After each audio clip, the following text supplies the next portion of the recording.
insane because I'd had these like grand ideas about having it ready for Black Friday. And I'm like, I'm not going to be enslaved to that timing. Right, exactly. I'm not going to be enslaved to like their third level made up bullshit date. These shopping holidays. So yeah. As I'm getting ready to go on the pre-Christmas tour, right?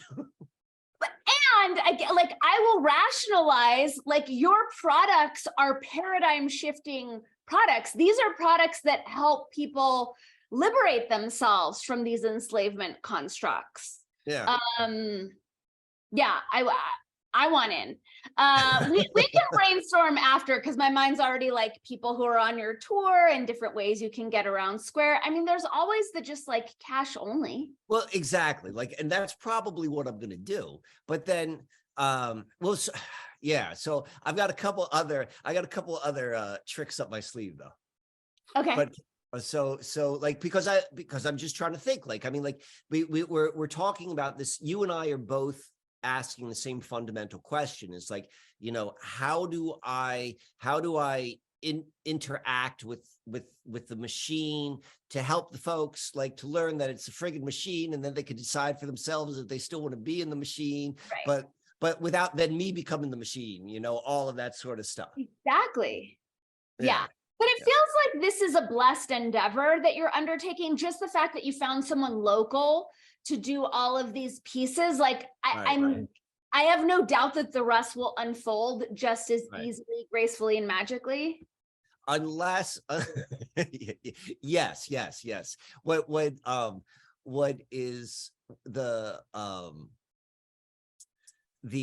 tricky lesson in what you just described, and I see that is well in how this is unfolding. I'm like, I see that, and then the next statement is, so if it doesn't unfold, there's only one thing to blame,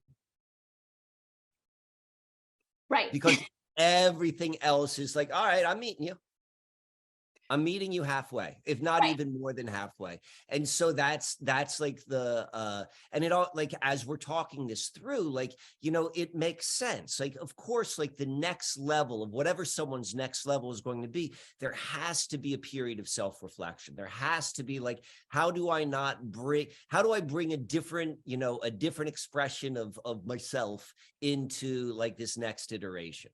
Yeah. And so that's what this looks like. I'm like, okay, all right, yeah. This will be interesting. I'm very interested to see how it unfolds and how you're met on this tour.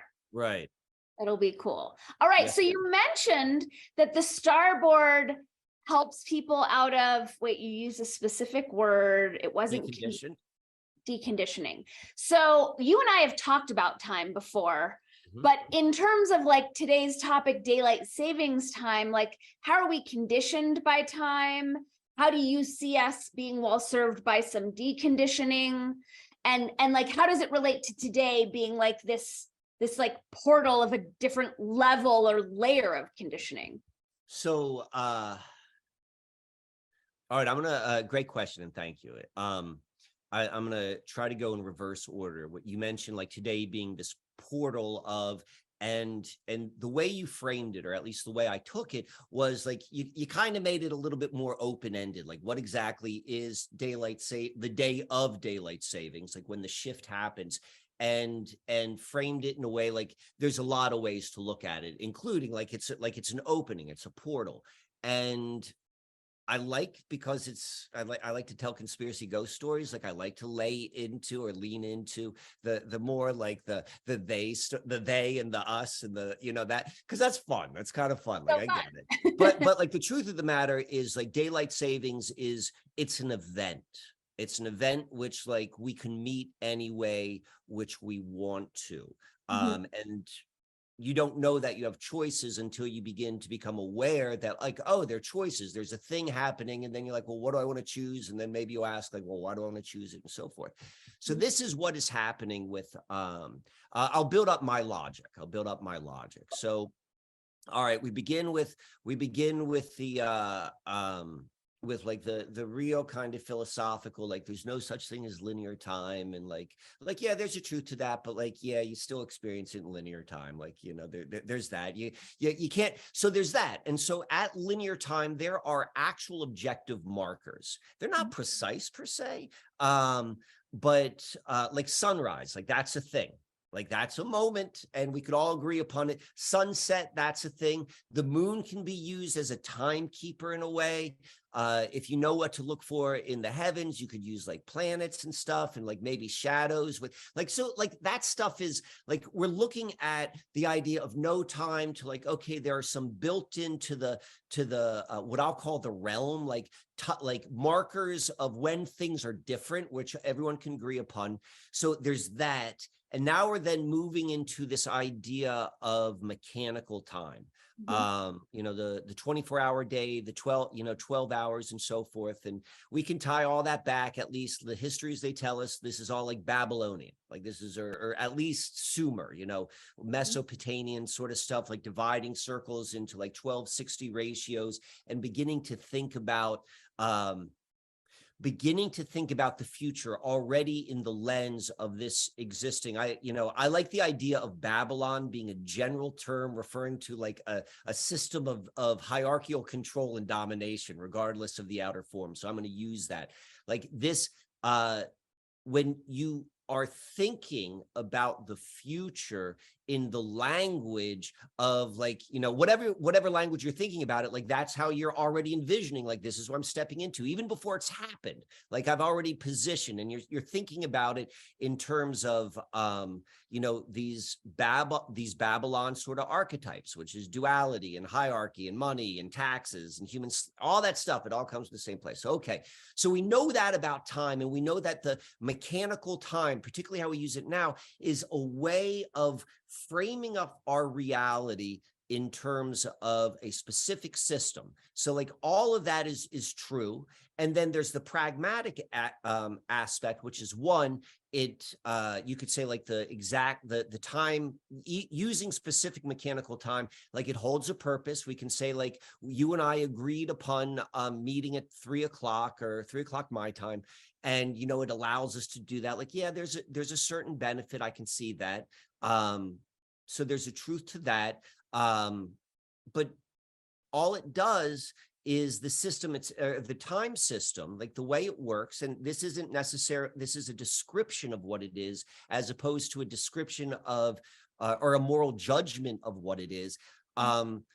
It further, all time does is further connects you to the system, to the Babylon system, because the only reason you need it is to be more effective within the system, which they've already, so it's all of this sort of stuff. So we recognize like all of that is like built into stepping into daylight savings time. So now we've got all of that. So we're all in these, like, they don't tell you how we work. They put you in a system which like manipulates us so that we become the system, because that's the nature of like just how we work. We become whatever we're born into, and you're not told that you're born into anything, all this sort of stuff. We're all connected. We're all like, and particularly now as it's heightening in terms of the amount of like mental stimuli, which everyone is taking on, all this sort of stuff. It's like at any given moment of the calendar time, you're at like the bleeding edge of this is the most extreme it's been. Like in 1979, that was the most extreme, 1989. And like right now it's the most extreme, even more so than the earlier. So all of that going on, like, and then they hit you with daylight savings time, and then it fucks your shit up. Yeah. And that's that. And so going back to the portal aspect. So if you are fully committed to the conditioning which we've all received, which is like, how do I best participate within the system? Well, then, you know, it's the ultimate gaslight. It's like, I've got so much going on, and I'm going to throw this in at you. I'm going to throw this in at you. Like, you know, all of a sudden, like you're juggling all these balls, and then they throw in another ball. But that's only true as it relates to like being effective within the system. Like, you know, oh, I missed my appointment. I missed my freaking appointment because I didn't realize the clocks are like, because that's all system stuff. In a very, very like, you know, general broad stroke. Now, the flip side of it is if you're interested in stepping out of the system, if you're interested in being more like how the realm works, so when I say the realm work, how that works, I'm referring to like human consciousness. This is just how it works. Like, it's not like this is the name of the game. Daylight savings, because it does throw everyone for a loop. Like, it's a reminder, like, ooh, this is what it looks like to free fall and like to get out of it. And so it can be like a really fun thing, like particularly if you, I think we all do in a different way, we respond to different levels of having our equilibrium thrown off. Like, some people like to spin around and then that feeling afterwards, like they like that. Some people can't stand it. Some people like the feeling of roller coasters.